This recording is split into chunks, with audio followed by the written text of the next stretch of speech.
கேரள மாநில உள்ளாட்சி தேர்தலில் ஒட்டுமொத்தமாக காங்கிரஸ் பெரிய அளவில் வெற்றி பெற்று இருந்தாலும் முதல் முறையாக அந்த மாநிலத்தில் ஒரு மாநகராட்சியை பாரதிய ஜனதா கைப்பற்றியிருப்பது பெரும் பரபரப்பை ஏற்படுத்தியுள்ளது. அதுவும் கேரளாவின் தலைநகரான திருவனந்தபுரத்தையே பாரதிய ஜனதா தட்டி தூக்கியிருப்பதுதான் இப்போது டாக் ஆஃப் தி நேஷனல் ஆகியிருக்கிறது. திருவனந்தபுரத்தில் மொத்தம் 101 வார்டுகள். இதில் 50 வார்டுகளில் பாரதிய ஜனதாவின் என்டிஏ கூட்டணி வெற்றி பெற்று அசத்தியிருக்கிறது.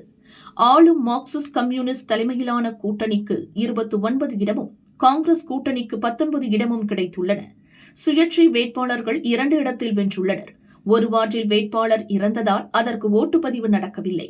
50 இடங்களில் வென்ற பாரதிய ஜனதா மற்ற 2 சுயேட்சை வேட்பாளர்கள் உதவியுடன் திருவனந்தபுரம் மாநகராட்சியை கைப்பற்றுகிறது. கேரள அரசியல் வரலாற்றில் முதல் முறையாக ஒரு மாநகராட்சியை கைப்பற்றி சாதனையை படைத்ததோடு மார்க்சிஸ்ட் கம்யூனிஸ்ட் கட்சியின் சாம்ராஜ்யத்திற்கும் பாரதிய ஜனதா முடிவு கட்டியிருக்கிறது. கொஞ்ச நஞ்சமல்ல, 45 ஆண்டுகளாக கம்யூனிஸ்ட் கையில்தான் திருவனந்தபுரம் மாநகராட்சி இருந்தது. கம்யூனிஸ்டின் மிகப்பெரிய கோட்டையையே பாரதிய ஜனதா தட்டி தூக்கிவிட்டது. கேரளா முழுதும் பெரும்பான்மை இடங்களை வென்ற காங்கிரசாலும் திருவனந்தபுரத்தில் பாரதிய ஜனதாவின் வெற்றியை தடுக்க முடியவில்லை. பாரதிய ஜனதாவின் இந்த இமாலய வெற்றிக்கு பின்னால் 7 முக்கிய காரணங்கள் இருக்கின்றன. அவை என்ன என்பதை பார்க்கலாம். முதல் விஷயம், பாரதிய ஜனதாவின் தன்னம்பிக்கை. பாரதிய ஜனதாவால் காலூன்றவே முடியாது என்று சொன்ன இடம் கேரளா. இந்த வரலாற்றை மாற்ற பாரதிய ஜனதா தீவிர முயற்சியில் இறங்கியது. குறிப்பாக தலைநகரான திருவனந்தபுரத்தில் கூடுதல் கவனம் செலுத்தியது. மற்ற இடங்களை விட அங்கு பாரதிய ஜனதா வேகமாக வளர ஆரம்பித்தது. திடுதிப்பென இந்த வெற்றி கிடைக்கவில்லை. பாரதிய ஜனதாவின் கடின உழைப்பால் 2016 நேமம் தொகுதியில் பாரதிய ஜனதா வென்றது. இதுதான் கேரளாவில் பாஜகவுக்கு கிடைத்த முதல் சட்டசபை தொகுதி. இது திருவனந்தபுரம் மாநகராட்சி எல்லைக்குள் தான் வருகிறது. இந்த வெற்றி திருவனந்தபுரம் பாரதிய ஜனதாவிற்கு புதிய உத்வேகத்தை கொடுத்தது. விளைவு, கடந்த மாநகராட்சி தேர்தலில் பாரதிய ஜனதா கணிசமான இடங்களை கைப்பற்றி 2ஆம் இடம் பிடித்தது. மாநகராட்சியின் பிரதான எதிர்க்கட்சியே பாரதிய ஜனதாதான். இப்படி தவிர்க்க முடியாத சக்தியாக வளர்ந்து வந்த பாஜகவுக்கு இந்த தேர்தலில் மக்கள் ஏகோபத்திய ஆதரவு கொடுக்க இலக்கை எட்டி பிடித்துவிட்டது. அடுத்தது பிரச்சார வியூகமும் வேட்பாளர் தேர்வும். திருவனந்தபுரத்தில் இளைஞர்கள்தான் பாஜகவின் குறி. அவர்களை மையப்படுத்தியே பிரச்சாரங்கள் இருந்தன. பாஜகவுக்கு ஆதரவாக அடிமட்டம் வரை சென்று RSS வேலை பார்த்தது. வளர்ச்சிப் பணிகள் பற்றி நிறைய பேசினர். இந்தியாவின் முதல் 3 நகரங்களில் ஒன்றாக திருவனந்தபுரத்தை மாற்றுவோம், ஒலிம்பிக் மைதானம் நிறுவுவோம், மத்திய அரசு திட்டங்கள் 100% எல்லா வீடுகளையும் அடையும், ஆண்டுதோறும் வளர்ச்சி அறிக்கையை மக்களிடம் சமர்ப்பிப்போம் என்றெல்லாம் பாரதிய ஜனதா வாக்குறுதி கொடுத்தது. கேரள கிராமங்களில் தோல்வியடைந்த பாஜகவின் இந்த வாக்குறுதிகள் திருவனந்தபுரம் நகரில் நன்றாக ஈடுபட்டது. அதற்கு ஏற்ப வேட்பாளர்கள் தேர்விலும் சிறப்பு கவனம் செலுத்தியது. ஓய்வு பெற்ற IPS அதிகாரி ஸ்ரீலேகாவை முக்கிய வேட்பாளராக நிறுத்தியது. இதெல்லாம் மக்களிடம் பாரதிய ஜனதா மீது நம்பிக்கையை ஏற்படுத்தியது. அடுத்ததாக ஆளும் கட்சிக்கு எதிரான அலை.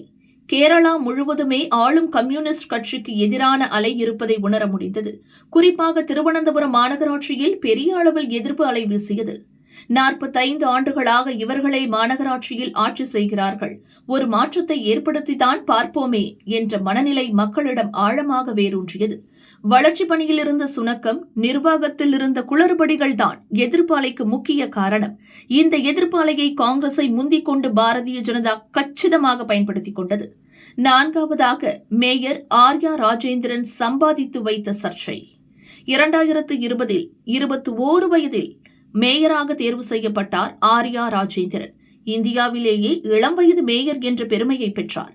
ஆனால் போதிய அரசியல் அனுபவம் இல்லாமல் போனது அவருக்கு பின்னடைவை ஏற்படுத்தியது. நிர்வாக குளறுபடிகள் நிறைய நடந்தன.